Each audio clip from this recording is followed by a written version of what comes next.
Okay, starting में हम थोड़ा सा स्लो चलेंगे, फिर हम लोग उसको बैकअप करेंगे।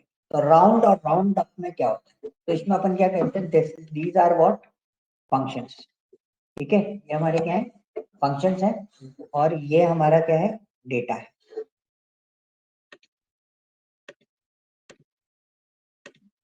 स्क्रीन में शेयर करना भूल गया था, स्क्रीनशॉट कर देता हूँ। ओके, सो ये क्या हमारे फंक्शंस हैं, कौन कौन से, round up, round, round down, ये वाले फंक्शन, ये क्या होते हैं, ये सारे के सारे आपके फंक्शन होते हैं। Now the task is what, कि आपके पास एक डेटा है और दूसरा मेरा पास क्या है, रिजल्ट है। ये आज सुबह भी किया था, बट हमने इसके दो डिफरेंट सिनेरियोस यहाँ पे क्रिएट करके देखे थे कि what is the scenarios in this case. तो हम लोग क्या करते हैं इसको, ठीक है। अब एग्जैक्टली राउंड का मतलब क्या होता है, राउंड से क्या समझते हो, मैथ्स में अगर कोई नंबर राउंड होता है अप्रोक्सीमेटली, सो अप्रोक्सीमेटली मतलब राउंड जो फंक्शन होता है वो दो चीजों के लिए काम में आता है, या तो आप राउंड ऑफ कर दो पूरे डेटा को, पूरे नंबर को, या फिर आपका जो नंबर है उसके डेसिमल यानी कि डॉट के बाद जो नंबर्स आते हैं उनको, जिसको हम प्रिसिशन बोलते हैं, वो नंबर ऑफ डिजिट्स या फिर प्रिसिशन आप सेटल डाउन कर सकते हैं।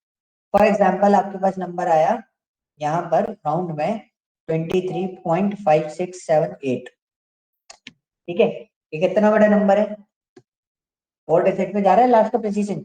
अब आपने बोला है कि मेरे को ये प्रेसिशन 2 डिजिट में कन्वर्ट करना है, कितने, 2 डिजिट में। तो आप क्या यूज करोगे, राउंड, और राउंड में आपने दे दिया नंबर, ऊपर वाला ये नंबर हो गया हमारा, नंबर ऑफ डिजिट कितने चाहिए थे हमें डॉट के बाद, 2।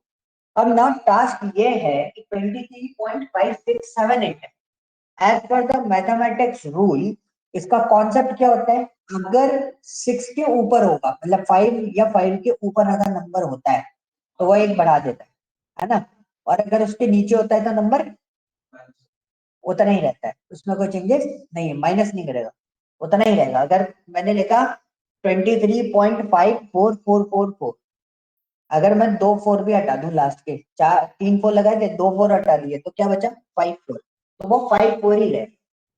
ठीक है, अगर उसको मैंने क्या कर दिया 23.5644, तो ये कितना हो जाएगा, 256 रहेगा। अगर अभी जो हमारा सिनेरियो है उसके अकॉर्डिंग 23.5678 है, तो 8 हटा तो 7 इंक्रीज होगा, 7 कितना इंक्रीज होगा, 8 हो जाएगा 7, और 7 हटेगा तो 6 इंक्रीज होगा, 6 कितना हो जाएगा, 7। ठीक है, अब देखो राउंड ऑफ किया, 0.5 हो या 5 के ऊपर अगर वैल्यू आ रही है डॉट के बाद, तो आपका प्रेसिशन क्या होता है, एक बढ़ जाता है। ठीक है, ये मैथमेटिक्स रूल है, एक्सेल का नहीं है, ये मैथ्स के ही रूल होते हैं। क्लियर हुआ। अब अगर मैंने इसको यहाँ पे इस तरीके से लिया और आप उसको इंटीजर फॉर्म में चाहते हो, इंटीजर फॉर्म में अगर आप चाहते हो तो आप क्या लिखोगे, इक्वल टू राउंड, और आपका नंबर हो गया यही, और उसके बाद हमने उसको क्या सेट कर दिया, 0, तो कितना हो गया ये 24। हाउ इज इट पॉसिबल,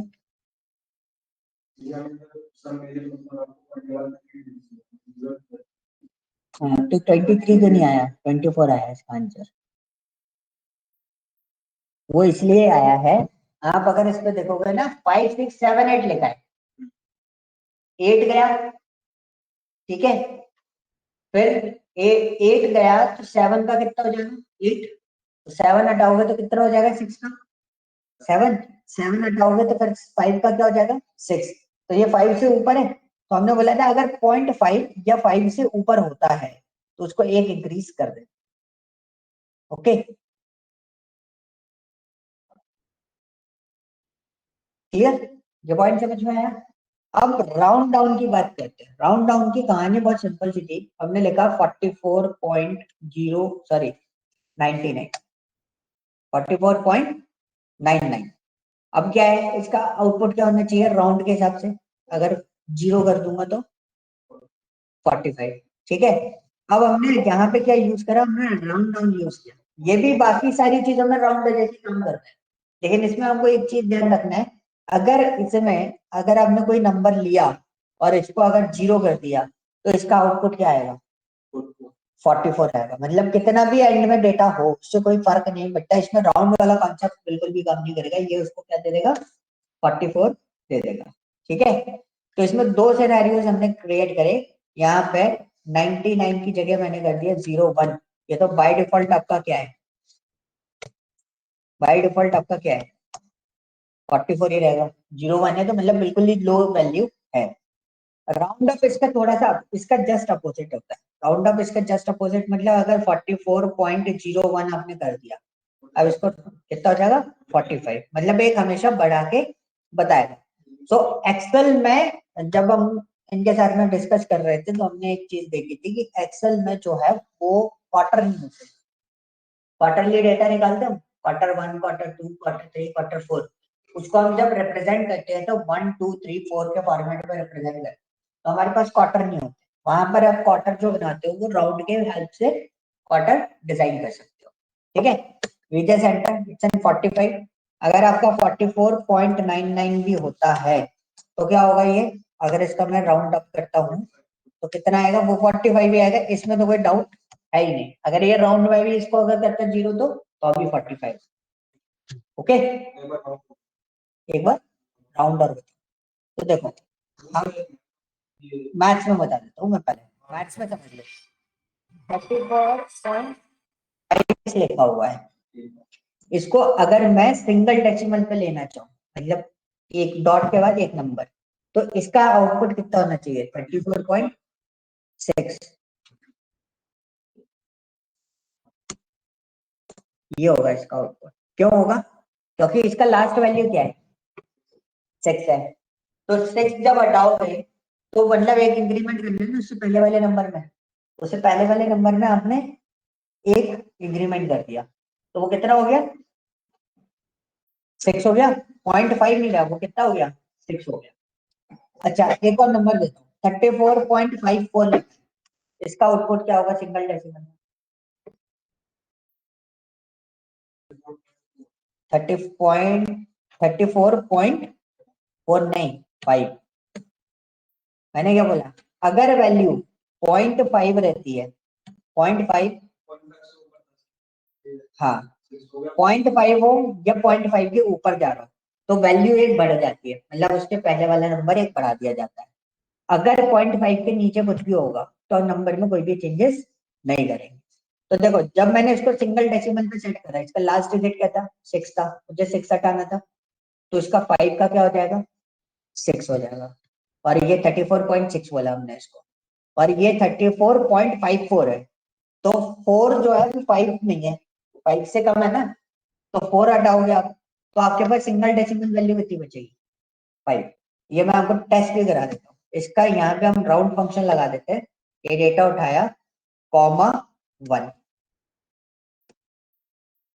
ठीक है, इसका डेटा हम लोग उठा लेते हैं, हमने इधर फिर राउंड फंक्शन लगाया this data comma 1, output is what 34.6।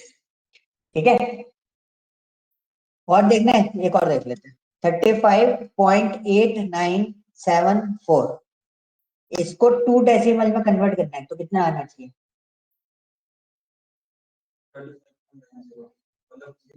35.90, ये आपने आंसर बताया, मतलब 0 कंसिडरेबल नहीं होगा तो वो 9 लिख देते।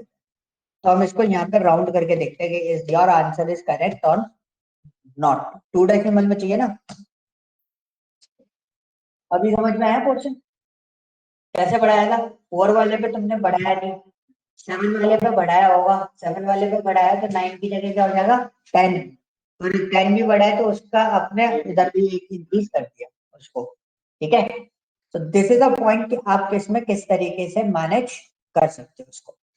अच्छा कुछ छोटे मोटे फंक्शन होते हैं, स्क्वायर पता है, हाँ, और स्क्वायर रूट पता है। अगर हमने स्क्वायर रूट निकालना है तो ये मैं बस ऐसे ही बता रहा हूँ, these are the math functions, but आपको कहीं ना कहीं कभी कभी काम में आ जाते हैं, हर बार काम में नहीं आते। कभी कभी लोग है ना पूछ लेते हैं हमसे कि ये कैसे निकलते हैं। अब स्क्वायर रूट किसका निकालेंगे, अगर मेरे को 2 का स्क्वायर रूट निकालना है, 2 का स्क्वायर रूट जो होता है वो कितना होता है 1.414।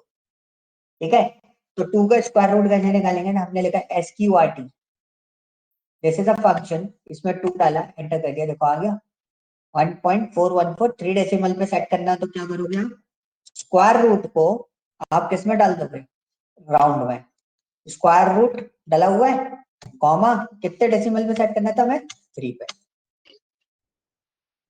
तो this is a function, function के अंदर फंक्शन लगा के भी आप उसको रिजॉल्व कर सकते हो। Second point is what, cube root, I don't know cube root is available और नॉट, ठीक है, मेरे को भी नहीं पता, मैंने भी कभी नहीं किया, बट जस्ट हम लोग है ना पाइथन में ये सब चीजें करते रहते हैं, तो इसलिए मैंने चूज किया। तो अगर मैंने इक्वल टू लिया, I just enter, cube root दिखाई दे रहा है, क्यूब नहीं है, ठीक है, क्यूब रूट कैलकुलेट करना पड़ेगा, कैलकुलेशन आपको डिजाइन करनी पड़ेगी। एक होता है पावर कैलकुलेशन, पावर समझते हो, हाँ, अगर two to the power, to the power 3 बोल रखा है आपको, ठीक है, 2 to the power 3, तो वैल्यू क्या होगी, तो हमने इक्वल टू किया, ये आ गया पावर, पावर में what's your number, number is 2, और पावर कैलकुलेशन कितना है, कितना क्यूब करना है हमें, 3, सो this is an output, type करना, टाइप नहीं करना बेटा, आप नंबर भी ले सकते हो, मैंने लिया नहीं है नंबर, एक्चुअली मैं चाहता था इधर सेल में लिख देता 2, तो दूसरी सेल में लिख देता 3, ठीक है, यहाँ पे क्या कर देता 3, तो ये आउटपुट चल जाता, वरना ये आउटपुट नहीं चलेगा, ठीक है, मतलब सेल बेस पे काम करोगे तो कुछ इस तरीके से आप उसको क्लियर हो। सो यहाँ पर आपको एक चीज समझ में, square root, power calculation, these are the functions, mathematical functions है, वो हम लोग किस तरीके से उसको प्रोसेस करते हैं, हालांकि हर फंक्शन हमारे यूज में नहीं आते, छोटे मोटे टास्क हम लोग यहाँ पे बनाते हैं, for example this is my sheet to concat data, तो इस पे आप काम कर रहे थे, these are the data, right, so यहाँ पे हमारे पास सिटी है, कस्टमर नेम है, कस्टमर सेगमेंट है, डिस्काउंट और ये सारी चीजें हैं, प्रायोरिटी वगैरह, okay, so now I give you a task regarding to this, ये आपको टास्क क्या क्या करने हैं, इसमें मैंने टास्क दिया था क्या कुछ, ये आपने कंप्लीट किया था ना, so now your task is what, एक छोटे बड़े टास्क बना रहा हूँ जो डेटा आपने प्रोसेस किया उसके ऊपर, तो हम लोग उसको देखते हैं, ठीक है, ये आपको परफॉर्म करने हैं, तो टास्क बहुत सिंपल से है, मेरे पास सेगमेंट है, ठीक है, सेगमेंट है, सेगमेंट का टोटल बिजनेस परसेंटेज बताना है,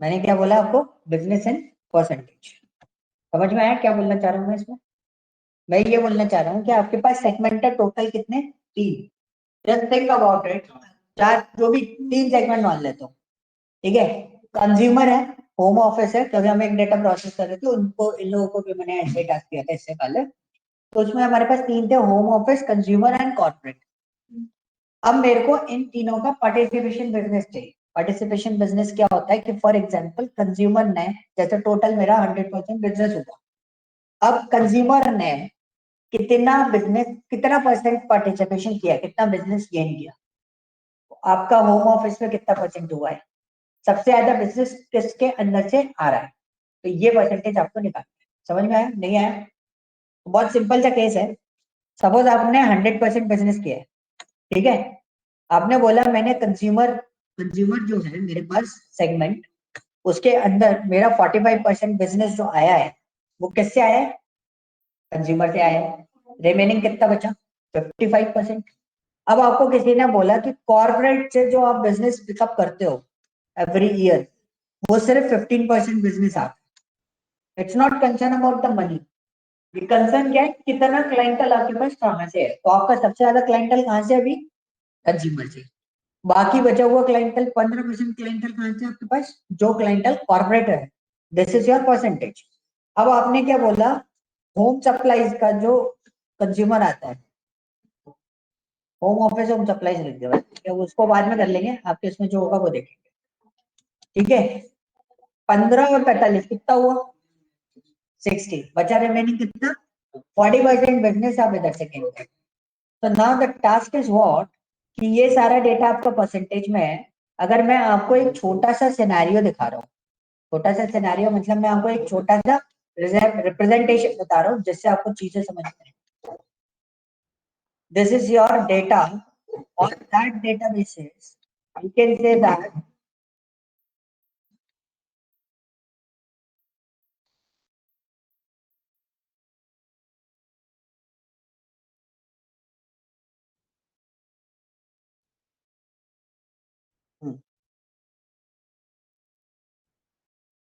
अब आपको यहाँ से एक चीज देखने को मिल रहा होगा, मतलब मैं ये परसेंटेज पता करने की बात कर।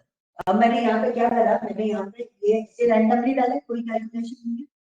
रैंडमली डालने के बाद मैंने आपको यहाँ पे ये चार्ट दिखाऊंगा, मैं आपको ये डेटा नहीं दिखाऊंगा, ये चार्ट दिखाऊंगा। इस चार्ट में मैं आपको एक्सप्लेन करूंगा मेरा जो बिजनेस आ रहा है, 40% बिजनेस मेरा जो आ रहा है वो कहाँ से आ रहा है? फूड सप्लाई से आ रहा है। और कंज्यूमर में मेरा 45% बिजनेस आ रहा है। लेकिन what about my corporate business? जो कॉर्पोरेट का जो डीलिंग है वो मेरा कितना हो रहा है? सिर्फ 15% क्लाइंटल है जो मेरे पास कॉर्पोरेट में है। ऑल ओवर बिजनेस हमारा सबसे ज्यादा होम सप्लाईज और कंज्यूमर में फ्लो करता है। तो ऐसे ही आपके पास इसमें है ना सेगमेंट होगा। इसके अंदर आपका जो डेटा सेट है ना, उसमें सेगमेंट है। उसमें आपको इनका परसेंटेज कैलकुलेट करना है कि कंज्यूमर ने कितना टोटल काम किया हो। अरे तो वही तो चीज है, उसी को तो समझना है। अच्छा एक चीज बताओ, फॉर एग्जाम्पल ईस्ट है, ईस्ट कितना परसेंट होगा इस डेटा में?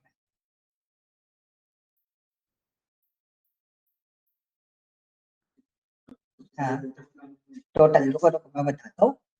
तो this is my total, 8399 total है आपके पास। ये हो गया आपका टोटल। तो चलो मैं लिखता हूँ, ये चलता हूँ टास्क 2 में। आपके पास, आपको मैंने पूछा ईस्ट का परसेंटेज, आपने बोला आप टोटल निकाल के बता दो, 399 डेटा है। अब बताओ नेक्स्ट क्या करूँ? ईस्ट इसमें कितनी बार आया? करेक्ट। अब आप पूरे तरीके से सही जा रहे हो, मतलब जो आपने सोचा डिसीजन परसेंटेज ना, कितना परसेंट होगा। अब हमने यहाँ पे इसको स्क्रॉल डाउन करके देखा कितना आया, 1895। तो हमने ये डेटा जो है 1895 ये डेटा हमने यहाँ पे डाल दिया। अब हम क्या करेंगे?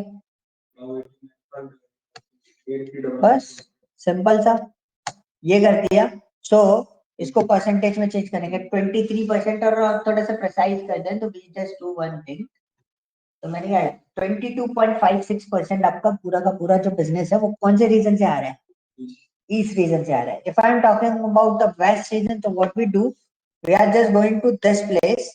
और आपने जो ये मैनुअल कैलकुलेशन है, बस आपको यहाँ पे क्या करना है, ऑटोमेट करना है इस डेटा को। ऑटोमेटिक इन द सेंस आप कैलकुलेशन लगा दो, मेरा डेटा जैसे जैसे बढ़ता जाएगा ऑटोमेटिकली अपने आप कैलकुलेट होता रहे। अभी कितना डेटा आ रहा है? ये वेस्ट का डेटा आ रहा है, 1956 डेटा है। ठीक है। So what we do, we are just switching this particular part. और 1956 था, अगर हम वेस्ट का निकालेंगे तो क्या हो गया, this data divided by this one. 23% data आपके पास वेस्ट से है। ठीक है। अब मैं यहां से क्या करता हूँ, किसका डेटा निकाल लेते हैं हम लोग, जो हमारे बचे हुए रीजन है उनका भी डेटा निकाल लेते हैं। तो मेरे पास साउथ का डेटा कितना है, मैंने इधर लिया तो डाउन किया, साउथ डेटा इज व्हाट 1838, याद रखना। ठीक है। दूसरा सेंट्रल का भी काउंट देख लेते हैं, 1838 इसका हो गया, सेंट्रल का काउंट हो गया आपका कितना, 2710। तो आपके पास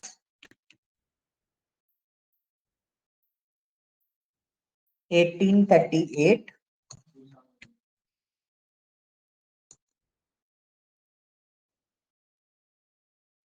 2710, ये आपका वेस्ट का था, ये आपका साउथ का था, ये सेंट्रल का। ठीक है। ये हमने निकाल लिया। नाउ आपसे किसी ने कोई पूछ रहा है बिजनेस कितना क्या हुआ है, डिवाइडेड बाय दिस वन। इसका बिजनेस कितना हुआ, this divided by this one. ठीक है। और इसको हम कंट्रोल शिफ्ट करके परसेंटेज करके कैलकुलेट कर देंगे। टोटल देखो कितना आ रहा है, सब देखने हैं तो कितना आ रहा है, 100%, मतलब दिस कैलकुलेशन इज 100% करेक्ट। अगर डेसिमल में भी चेंज कर दोगे तो अभी देखो ये 100% होना चाहिए इसका सर। अगर इसका सर 100% से ज्यादा या कम आ रहा है तो मतलब यहाँ पे डिस्क्रिपेंसी है। वो तो आप आराम से बना सकते हो। For example east west north south, ये ईस्ट है तो मेरे को डेटा थोड़ा सा बनाना पड़ेगा। I just pick up this data.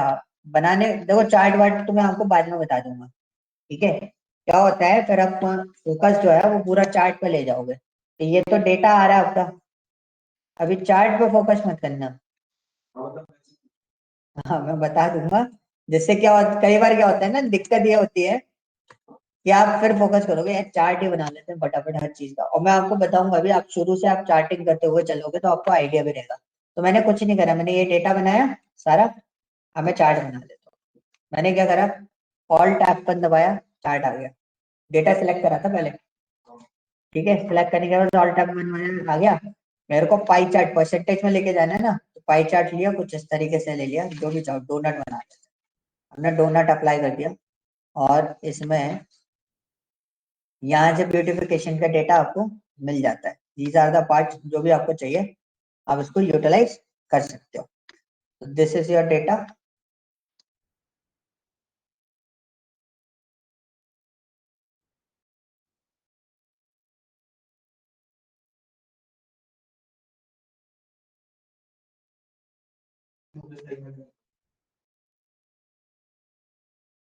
वैसे तो सेगमेंट का निकालना है, बट भाई इसमें हम लोग क्या करते हैं,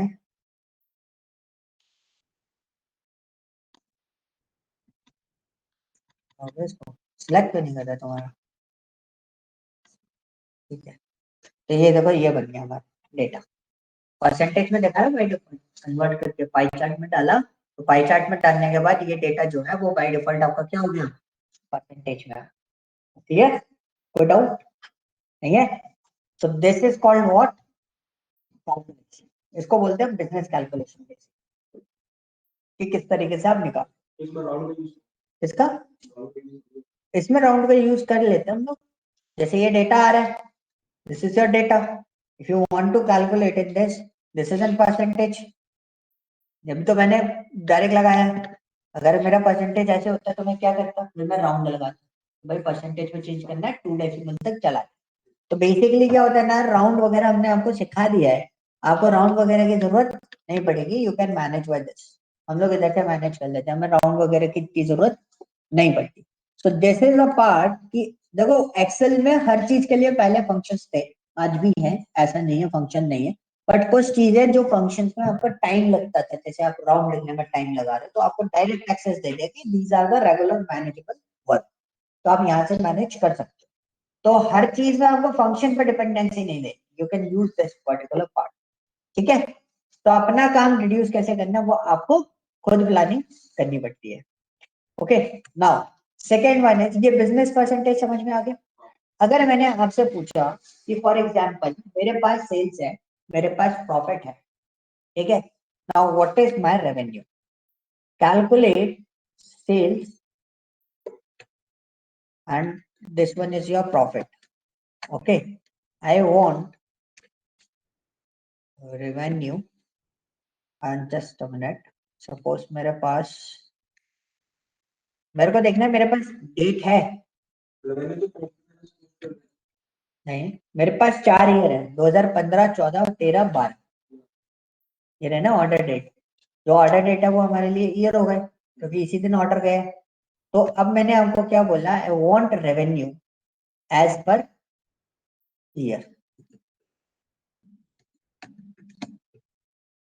तो ये आपको कैलकुलेट करना, हर ईयर के अकाउंटेंट रेवेन्यू क्या, रेवेन्यू का मतलब क्या होगा वो चीज आपको आइडेंटिफाई करनी है। रेवेन्यू का फॉर्मूला भी अलग होता है,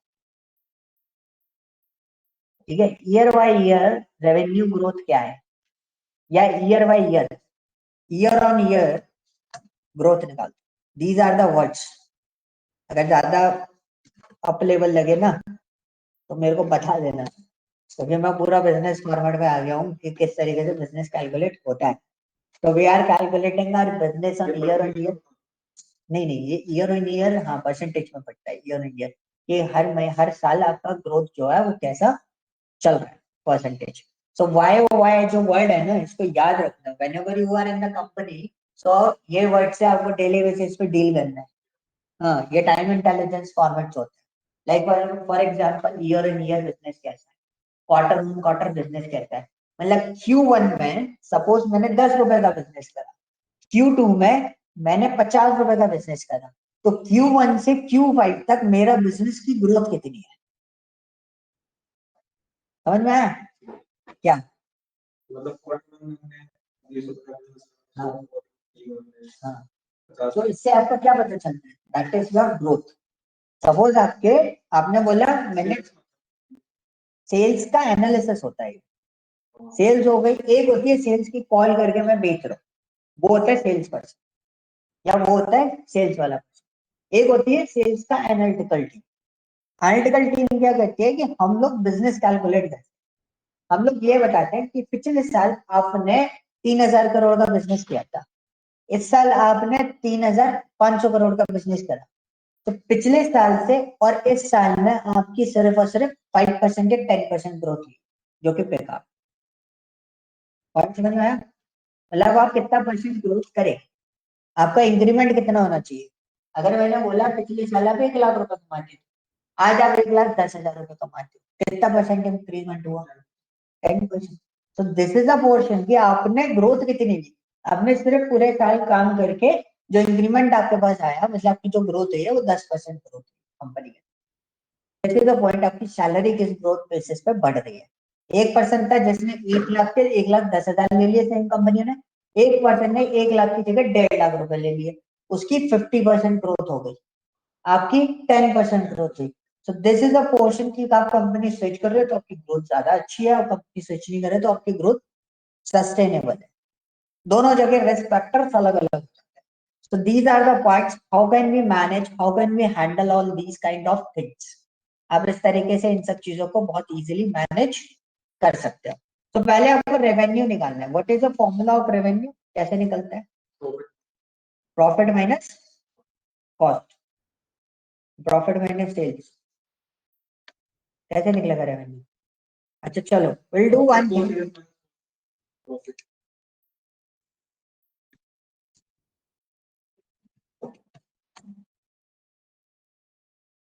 बता।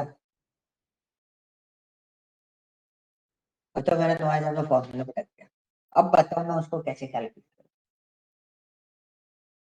रेवेन्यू भी बहुत सारे होते हैं, ग्रॉस रेवेन्यू अलग होता है, नेट रेवेन्यू अलग होता है, रेवेन्यू अलग होता है, ये सारी चीजें होती है। अब वो आपको देना है, आप क्या क्या निकाल के दे सकते हो, ठीक है। पॉइंट समझ में आया, because this particular part is related to you over completely. आप बीकॉम से हो ना, ये सारी चीजें आपको पता होंगी, है ना। तो वही चीजें हैं, कुछ अलग से नहीं कर रहे हैं हम, वही बीकॉम के फॉर्मूलाज, एमबीए के फॉर्मूलाज वही यूज करेंगे। तो पार्ट इज व्हाट कि आप उन सब चीजों के बारे में कितना नॉलेज रखते हो, आप उन चीजों को कैसे देखते हो। ये मैं क्वेश्चन इसलिए पूछता हूँ ताकि आपका माइंडसेट ऑलरेडी वैसे ही हो। टोटल सेल्स रेवेन्यू, हाँ क्या बोला उसने, उसने मेरे को एक चीज समझाई कि whenever you want to calculate the revenue, आपका रिटर्न्स कितना है, मतलब that's your profit. Returns is what, profit ना। डिस्काउंट आपने कितना दिया, अलाउंसेस कितना था, फिर आपका ग्रॉस रेवेन्यू बचे, ये सब चीजें आप माइनस करोगे तब आपका ग्रॉस रेवेन्यू निकलेगा। मतलब एक होती है सैलरी, सॉरी नेट रेवेन्यू निकलेगा। ग्रॉस हो गया जिसमें सब कुछ आ रहा है, सब कुछ मिला के, फिर उसके बाद हम कॉस्टिंग हटाते हैं सारी, जो हमारी कॉस्टिंग लगी वो हटी, उसके बाद हमें पता चलता है कि this is our net revenue, की फाइनल रेवेन्यू हमने ये चीज कही। सपोज एक कंपनी ने 100 यूनिट सेल करी, ठीक है, of a product of 20 rupees each, ठीक है, तो कितना हो गया, 200, sorry 2,000। The total revenue would be what, 2,000। तो आपने टोटल क्वांटिटी भी आपको लेनी पड़ेगी, मैंने सेल्स दे रखा है बस।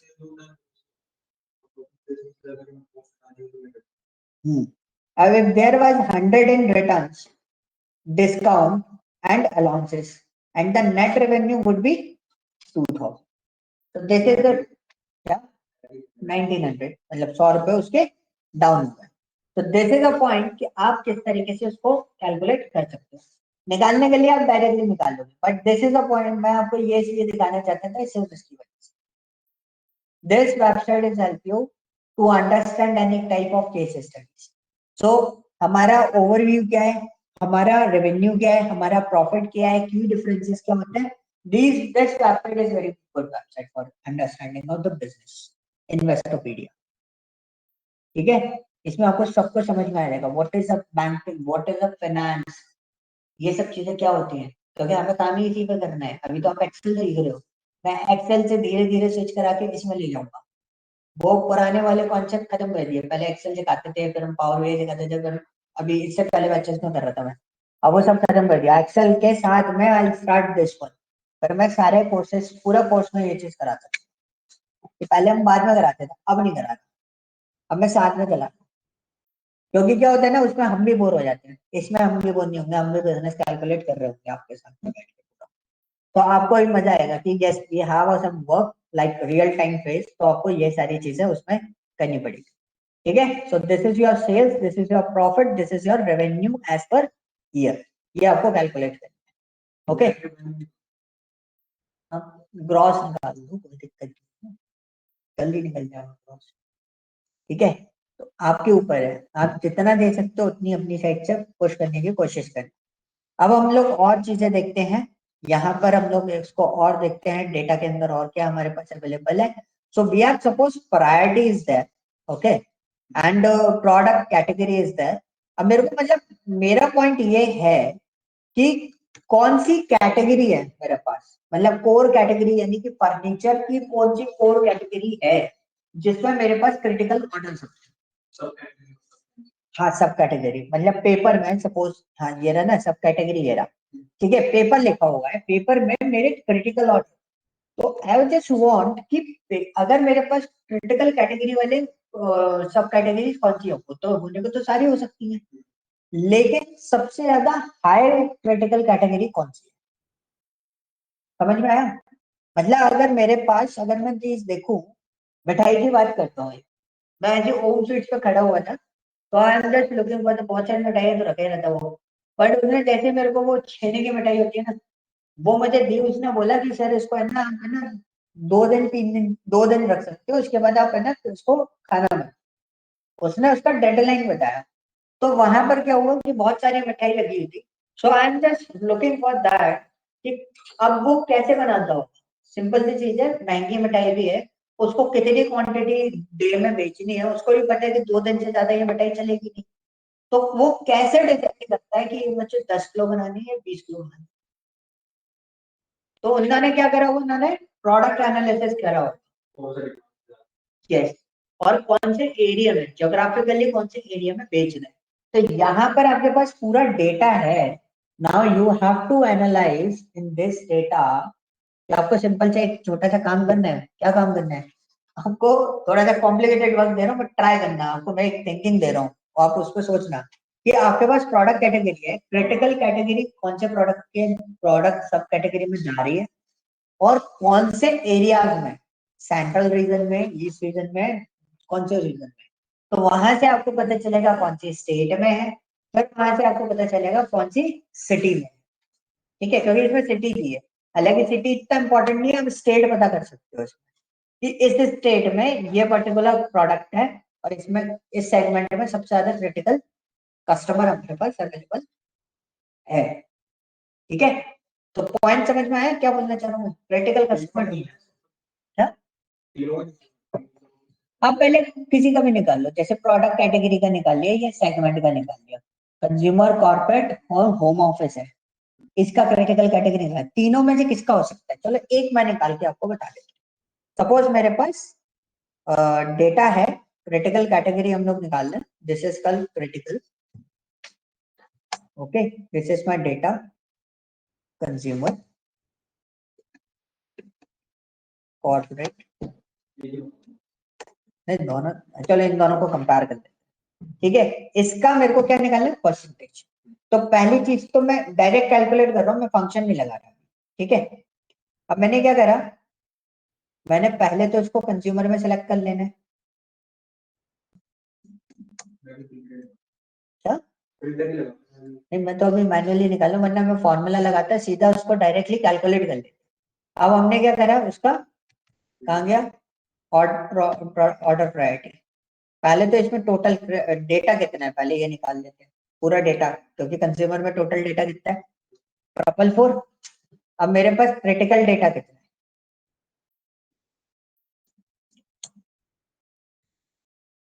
कितना है 92। तो अगर हम आपसे पूछें कि आपके पास इक्वल टू 92, आपके पास इसमें क्रिटिकल डेटा है, कितना परसेंट आपका डेटा जो है वो कैसा है, क्रिटिकल है। तो हमने ये करा, तो दिस इज योर डेटा। सिर्फ कंज्यूमर कंज्यूमर के अंदर बताया ये, लेकिन ये गड़बड़ है। क्यों गड़बड़ है, कंज्यूमर के अंदर क्रिटिकल डेटा इतना है सेग्रेटली, सही है।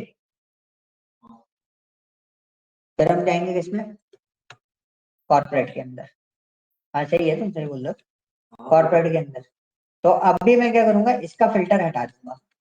मैं यहाँ पे फिल्टर जो है वो चेंज करूंगा, क्या कर देंगे हम फिल्टर, कॉर्पोरेट का कर देंगे। कॉर्पोरेट का पूरा डेटा काउंट करेंगे कि कितना डेटा हमारे पास, 1150। ठीक है। अब इसमें क्रिटिकल डेटा कितना है, कितना डेटा इसके अंदर क्रिटिकल, 238।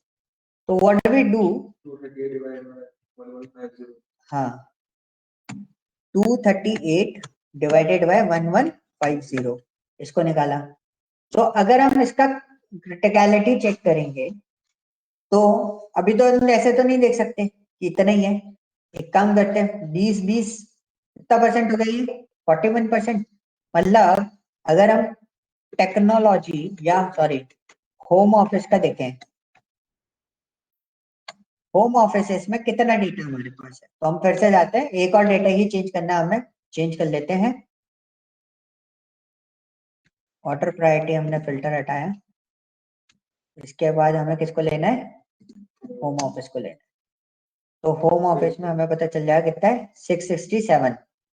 और फिर हमने इसको देखा, क्रिटिकल वाले को लिया, और इसमें गए 160। ठीक है। तो अब हम स्विच करेंगे, स्विच करके हमने इसका क्रिटिकलिटी निकली 107 डिवाइडेड बाय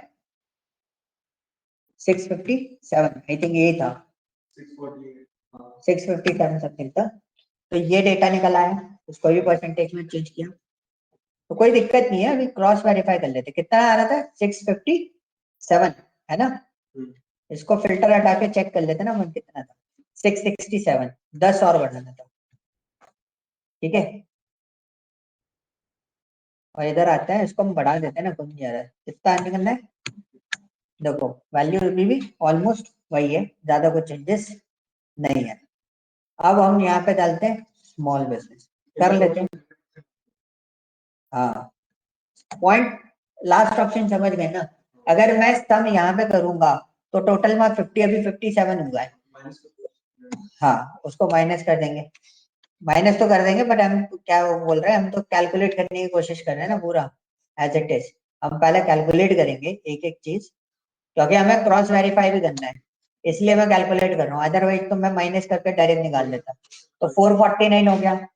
अब इसके अंदर देखेंगे 449 हो गया, तो भाई इसमें ना क्रिटिकल डेटा ज्यादा होना चाहिए, 79 डेटा। तो अब यहाँ पे कुछ गड़बड़ हो गई, या तो हमारे कैलकुलेशन में गड़बड़ हो गई या किसी चीज में। तो 78 डेटा डिवाइडेड बाय 449, ठीक है, इक्वल टू लगाना भूल गया था, इक्वल टू लगा दिया, ये आ गया। अब यहाँ पे दिक्कत क्या हो गई, अगर मैं इसका बैलेंस निकालूंगा, तो ये बैलेंस गड़बड़ आ रहा है,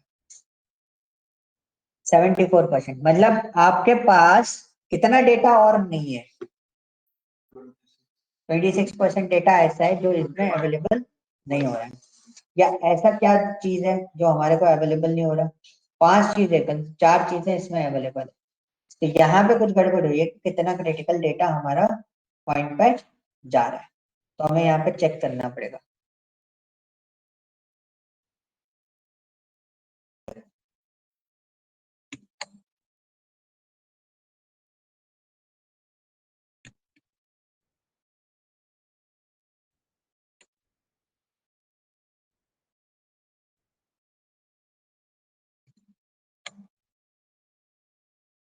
ठीक है, तो these are data 27,010।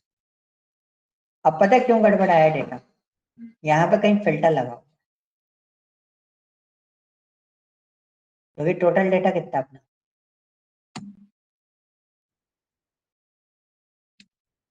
Total data 8339, मतलब अब समझ में आया डेटा गड़बड़ क्यों आया, क्योंकि फिल्टर लगा हुआ था, किसी और चीज पे फिल्टर लगाता और मैंने फिल्टर ध्यान नहीं दिया, ठीक है, इसलिए ये पूरा पैटर्न जो है वो यहाँ पर गड़बड़ हुआ।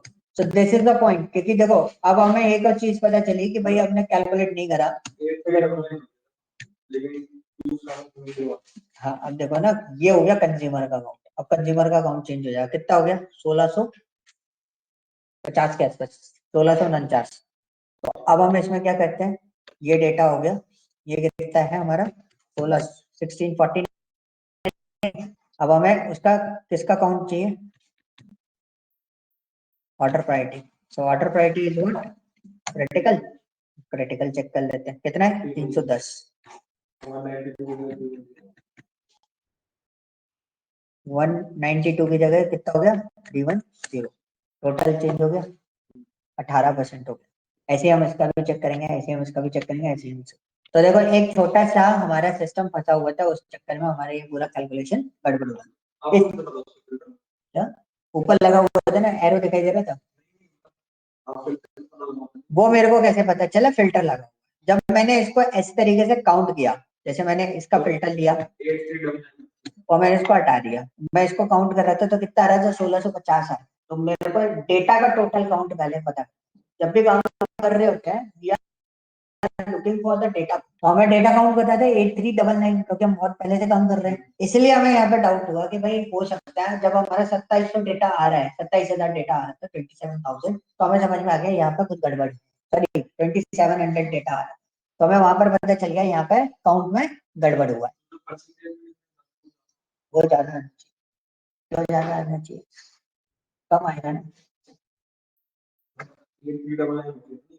नहीं नहीं 8399 ना नहीं रहा था ना, अभी तो हमारा पूरा डेटा नहीं है, 8399 टोटल परसेंटेज डेटा थोड़े ना होगा, कंज्यूमर के अंदर हमने क्रिटिकल डेटा नहीं, हमने पूरे डेटा में से नहीं निकाला, हमने क्या बोला कंज्यूमर के अंदर क्रिटिकल डेटा कितना,